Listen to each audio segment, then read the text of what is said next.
తల్లిదండ్రులకు బిడ్డలకు ఏమి లేదు చెప్పండి? సమాధానం లేదు.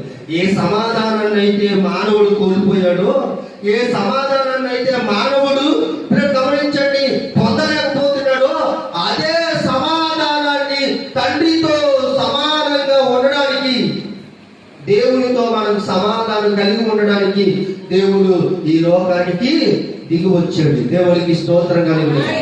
హల్లెలూయా, హల్లెలూయా.